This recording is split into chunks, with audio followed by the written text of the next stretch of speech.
Operation সিঁদুরের সাথে ভারতকে কিন্তু আরো 3 দেশকে মোকাবেলা করতে হয়েছে। তবে পাকিস্তানকে যারা সরাসরি অস্ত্র দিয়ে সাহায্য করেছে অর্থাৎ চীন এবং তুরস্ক, রীতিমতো এই বিস্ফোরক দাবি করলেন ভারতীয় সেনার deputy chief of army staff lieutenant general Rahul R Singh. অর্থাৎ ভারত পাক সংঘাতের আবহে পাকিস্তানকে নিজেদের অস্ত্রের পরীক্ষাগার হিসেবে ব্যবহার করেছে চীন, এমনটাও কিন্তু মত রয়েছে। তবে এই অপারেশন সিঁদুরে একসঙ্গে এই 3 শত্রুর মোকাবেলা কিন্তু করতে হয়েছে ভারতকে, অর্থাৎ পাকিস্তান, চীন এবং তুরস্ক। বিস্তারিত সে বিষয়ে জানবো। টেলিফোন লাইনে যুক্ত হয়ে গেছে প্রতিনিধি সম্রাট চৌধুরী। সম্রাট, পাকিস্তান চীন নিয়ে এক চাঞ্চল্যকর দাবি করেছে ভারতের deputy chief of army staff lieutenant general Rahul R Singh. ঠিক তিনি কি জানিয়েছেন যদি একটু তুলে ধরো। দেখো, তিনি নতুন কিছু বলেননি।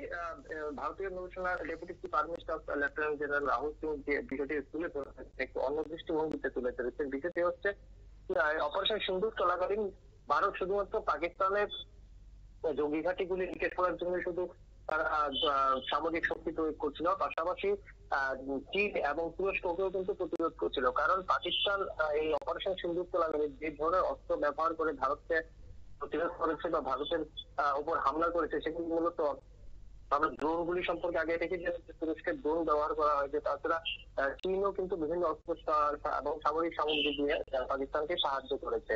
এবং অপারেশন সিন্ধুর আগেই পেহেলগাম হামলার ঠিক পরপরই পাকিস্তান যখন বিভিন্ন বিষয়ে অভিযোগ তুলতে শুরু করে এবং এই ঘটনায় কিন্তু যে দুটি রাষ্ট্র পাকিস্তানকে সরাসরি সমর্থন জানিয়েছিল, সেই দুটি রাষ্ট্র হচ্ছে চীন এবং তুরস্ক। অন্যদিকে ভারতের পক্ষে কিন্তু সেই অপারেশন সিন্ধু এবং পেহেলগাম হামলার ঘটনার পরে সুনির্দিষ্টভাবে কিন্তু বিশ্বের কোন দেশকে দাঁড়াতে দেখা যায়নি। তো এই সব মিলিয়ে লেফটেন্যান্ট জেনারেল যে বিষয়টি তুলে ধরেছেন, মূল করা হচ্ছে তিনি চীন এবং তুরস্ককে আক্রমণ করেছেন। কারণ এই অপারেশন সিন্ধুর এবং পেহেলগাম হামলার পর থেকে অপারেশন সিন্ধুর পর্যন্ত পাকিস্তানের যতটা সামরিক শক্তি প্রয়োগ করেছে তার 81% কিন্তু চীনের সামগ্রী দিয়ে তৈরি অস্ত্রগুলিও চীন ছিল। অন্যদিকে তুরস্কের এই ঘটনায় তুরস্কের হাতে রয়েছে বলে প্রমাণ এসেছে। সব মিলিয়ে এই যুদ্ধ চলাকালীন কিন্তু ভারতকে 3টি দেশকে প্রতিরোধ করতে হয়েছে এবং এই প্রতিরোধে ভারত ইতিমধ্যে যথেষ্ট শিক্ষিত হয়েছে। ধন্যবাদ।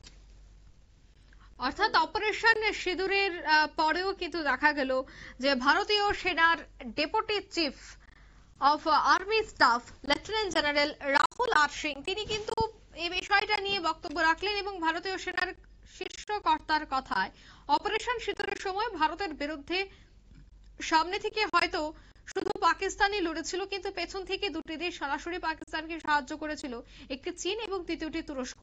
শুক্রবার ফিকি আয়োজিত এক সভায় lieutenant general Rahul R Singh ঠিক এই কথাই বলেছেন।